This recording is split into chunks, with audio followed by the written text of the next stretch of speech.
bastidores da política. Daqui a pouquinho tem um Círio de Nazaré, tá bom? A gente vai interromper o Povo na TV, vamos pro Círio de Nazaré e depois a gente volta também com o Tá Bombando com o Júnior Chess. Vem comigo porque meu amigo Luiz Armando já tá por aqui. Luiz, boa tarde. Boa tarde, Jair. Tranquilo, tudo certo? Tudo certo. Falar aqui agora sobre política. A gente sabe que o nosso estado tem andado movimentado nos últimos meses, né? Inclusive a gente teve uma reportagem a nível nacional, né? De tudo que acontece, né? Que aconteceu aqui no nosso Tocantins. Mas eu queria começar te perguntando sobre essas últimas notícias que têm saído, inclusive com relação a Dorinha e o Laurez, né? Você estava me contando ali nos bastidores mesmo que está tendo uma certa polêmica em tudo isso. Me atualiza sobre esse assunto. Ô Jairo, circulou aí nos portais uma crítica indireta que a Dorinha teria feito ao governador em exercício, Laurez Moreira. A Dorinha teria dito aí que ela ali conversando com a Josi Nunes, né, que é do mesmo partido dela, teria dito que, sugerido, e na época do prefeito anterior, os recursos que ela mandava para a prefeitura de Gurupi, os recursos não eram aplicados, né? Então, ela ficou devendo aí, não falou o nome, né, mas o prefeito anterior a Josi foi o governador Exercício Laurez Moreira, né? Ficou até uma coisa muito leviana, porque ela não falou que recurso foi esse que ela mandou, né?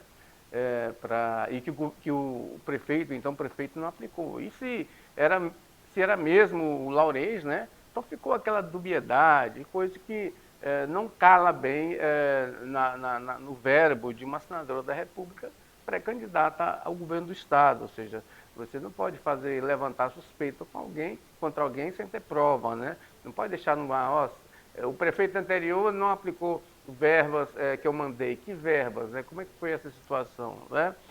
Eu conversei com os aliados de Laurez Moreira nessa manhã, eles negaram tudo e não quiseram entrar no nível da senadora, né? Mas ficou aquele ar de campanha eleitoral e utilizando números que podem não ser verdadeiros, né? Então, essa questão ficou muito ruim aí, se você analisar do ponto de vista eleitoral, né? Muito ruim para a senadora, né? Mas vamos ver o que ocorre, se o Laurez responde a essa situação. Inclusive, eu tentei falar com o Laurez Moreira nessa manhã, não consegui falar com ele ainda, mas deixei recado para saber qual a posição pessoal dele sobre essa questão, né?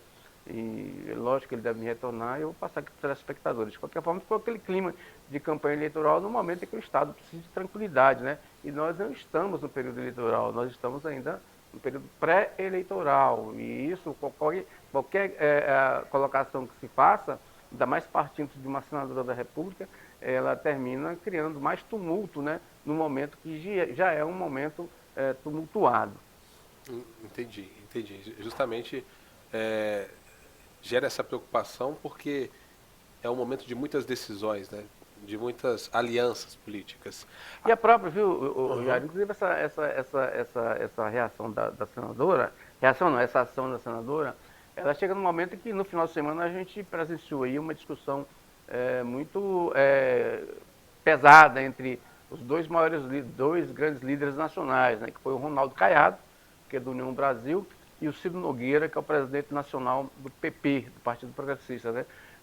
Eles se estranharam no final de semana aí, o que dá a entender problemas nessa federação da qual a Dorinha Seabra participa como presidente do União Brasil e o Vicentinho Júnior como presidente do PP no estado, né? Então já é conhecida uma disputa interna aqui por uma vaga de Senado na chapa de Dorinha Seabra, justamente em função da federação que foi criada. Pela federação, a Dorinha indicaria um candidato e o PP indicaria outro candidato, né?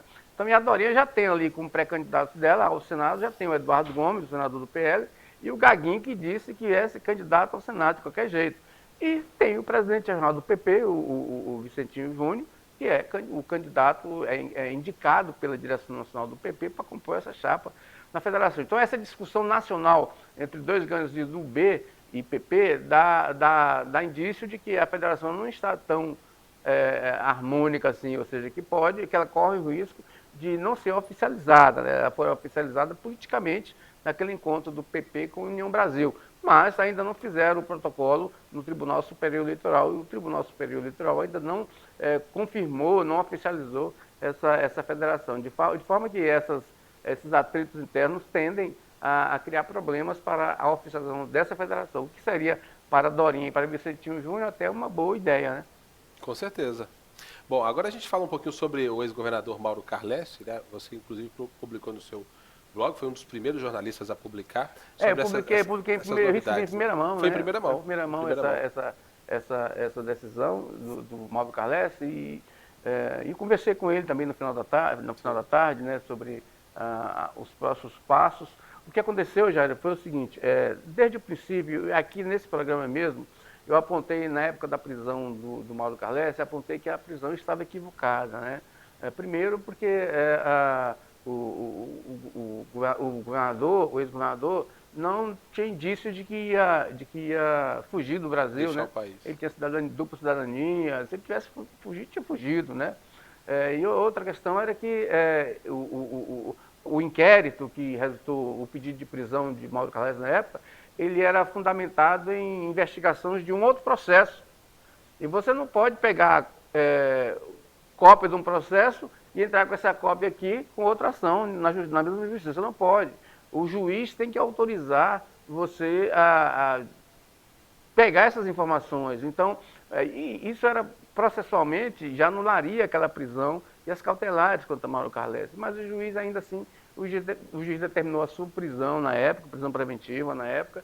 Ele ficou 2 meses preso, com um pedido de prisão e de medida cautelar feito com base em informações, em documentos, investigações de uma outra operação, sem autorização da Justiça. E o que aconteceu? O Tribunal Regional Federal cancelou esse uso, né? E agora o STJ ratificou isso, ou seja, as cautelares contra Mauro Carlessi voltaram a estaca zero, porque a prisão não deveria ter acontecido na medida cautelar, porque pegou sem autorização judicial uma investigação que estava sendo feita lá na Justiça Federal. Imagina, o juiz da Justiça Estadual aceitou um pedido de prisão e medida cautelar de uma pessoa usando investigação de um processo que corria na Justiça Federal e sem autorização da Justiça Federal. Então, assim, era um erro processual muito claro, né? E aí o STJ agora confirmou, ou seja, a prisão ele já está fora, né? E as medidas cautelares foram todas anuladas, né, pelo STJ. Ou seja, Mauro Carlessi agora pode sair de Palmas e para onde quiser, porque até agora ele estava com medida cautelar, ele tinha que ficar dentro de casa, não podia sair, né? Então agora ele pode sair e fazer a campanha para o governo. E foi o que ele me disse que vai fazer. Eu conversei com ele na sexta-feira, no final da tarde, ele me ligou na sexta-feira, e ele me falou que agora sim, agora ele vai caminhar o Estado na busca de um novo mandato de governador do Estado. Lembrei aqui, né, aquele vídeo que você fez a respeito, depois ele até gravou um vídeo lhe respondendo, né, você dizia que ele estava rodando, ele se sentiu bem magoado, né, mas agora, de fato, ele pode mesmo. Agora ele pode. Ele pode rodar, né, e fazer a campanha dele. Aquele vídeo dele, ele pediu desculpa, né, disse que ficou muito... Na verdade, ele não leu direito, entendeu de forma equivocada, né? Eu não falei que ele estava... inclusive você falou, né, sobre o processo. Mas ele me pediu desculpa sobre aquilo, né? Sim. Na verdade, o Carlessi, ele é meio ogro, né? Um ogrão, assim. Então, mas não ficou nada de pessoal, não. Nada de ressentimento, não. Tanto que ele me ligou na sexta-feira. Muito bem, muito bem. A gente fala um pouquinho também sobre um assunto mais local, que foi a mudança, né, do nome, foi aprovado pela Câmara, e agora sancionado no dia do aniversário do Tocantins pelo prefeito Eduardo Siqueira Campos. Nas redes sociais, muita gente contra, né? Mas a gente vê que o Eduardo, né, fez a sua defesa, depois, né, sancionou a lei. Eu queria a sua análise a respeito dessa mudança. Você falou um pouquinho na semana passada, mas eu queria saber mais. Jairo, eu fico muita cavaleira para falar isso aí, porque algumas coisas de Siqueira Campos eu discordava, né? Eu tive embates com o Siqueira, muitos embates com ele, né? Mas sempre respeitoso, sempre respeitei, ele me respeitou, mas nós tínhamos muita divergência, né? Quanto a essa narrativa de criação do Estado, né? que o Siqueira criou uma narrativa, né? Esse negócio dele que ele só criou sozinho, ele foi importante. Mas tinha, antes dele tinha, né? O movimento separatista aí é sanitário, né? Então, eu tive parentes que entraram, como falei aqui na última vez, um tio que é engajado nessa luta. Agora, essa questão de trocar o nome da Teotônio Segurado para o nome dele, eu acho mais justo, né? Porque esse Teotônio Segurado, eu estudei o primário e o ginásio aqui no Tocantins, né? Minha família é toda de Porto Nacional, meus tios participaram dessa história do Estado, e a gente não foi ensinado a ver Teotônio Segurado com essa importância que ele tinha, né? Que se colocou nele, né? Então, ele para a gente era realmente, a gente sabia que tinha sido aquele o representante da coroa ali, aquela coisa toda, mas que todo mundo sabia que ele era um comerciante, né? Que ele usava o Rio Tocantins para levar as coisas para a coroa dele, no negócio dele, né? Carne, essas coisas ele vendia, ouro, essas coisas todas, né? E o Otávio Barros retratou isso muito bem no livro dele, um dos livros dele, que o Otávio era realmente um garimpeiro de informações, de história, é realmente um verdadeiro historiador, o Otávio Barros.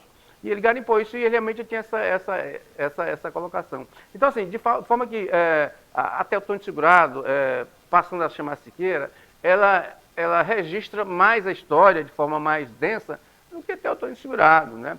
Porque Siqueira realmente criou a capital e Siqueira foi fundamental na criação do Estado. Lá quando ele fez duas tentativas de criar o Estado, foram negadas, de criar território, né? E depois ele, lá no Congresso, na Constituinte, ele encabeçou aquela emenda, né? E fez circular aquela emenda na Câmara. Então, assim, o nome de Siqueira na Teotônio Segurado é mais justo do que Teotônio Segurado. Isso não tem nenhuma dúvida. Siqueira não aceitava, porque Siqueira tinha aquele respeito pelas leis, né? E ele sabia que não podia colocar o nome dele na Teotônio, porque ele era vivo, né? Apesar dele ter colocado Fernando Henrique Cardoso o nome da ponte, né? Mas para ele mesmo, ele não era, ele tinha defeito e tinha virtude. Uma das virtudes era essa. E aí, na época, o Raul Filho conseguiu aprovar esse projeto da Câmara e ele não aceitou. E eu conversei com o Eduardo Siqueira, Eduardo me disse que naquela época ele falou: filho, eu não aceito porque eu estou vivo, tem a lei, mas no dia que eu morrer, se quiserem colocar, eu aceito.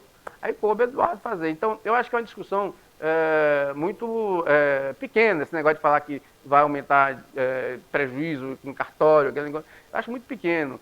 Eu acho essa ideia uma ideia muito boa. Eu acho que o Siqueira Campos, por nome da maior avenida da cidade, é mais justo do que Teotônio Segurado, que não teve apesar da forçada de barra que falam dele aí, não teve essa importância toda na criação do Estado. Na verdade, ele brigou com os coronéis de Goiás, porque os coronéis, por causa dos impostos, né, ele queria meramente comercial, né? Aí depois na história isso terminou ficando. É difícil você imaginar um cidadão que defendia como ele a não independência do Brasil, ou seja, ele foi contra a independência do Brasil, Teotônio Segurado, ser a favor da independência do Tocantins. Então não faz sentido do ponto de vista lógico, né? Então ele não era uma pessoa atrás da independência como se queria que o Tocantins ficasse independente de Goiás. Ele queria era manter aquele território dele ali para mandar as riquezas para a Europa sem passar por Goiás. Então a questão era meramente comercial. E isso na avaliação do Otávio Barros, eu concordo com essa ideia. Ou seja, a avenida, resumindo, a maior avenida da capital, que ela tem 26 quilômetros, né? Com o nome de Teotônio, eu acho que faz mais justiça à história do que com Teotônio. Até porque Teotônio já dá nome ao Paço Municipal. Né? Então o Teotônio não vai ficar desabrigado. Não vai ficar desabrigado, é verdade. Muito obrigado, viu, Luiz Armando, por essa análise. Muito importante a gente saber, né, como você mesmo falou, nessa garimpagem da história, porque eu mesmo não tinha nem ideia, né, que ele era anti, né, a independência e tudo mais. A gente volta amanhã, então, com mais notícias dos bastidores da política. Deixa eu dar um recado aqui.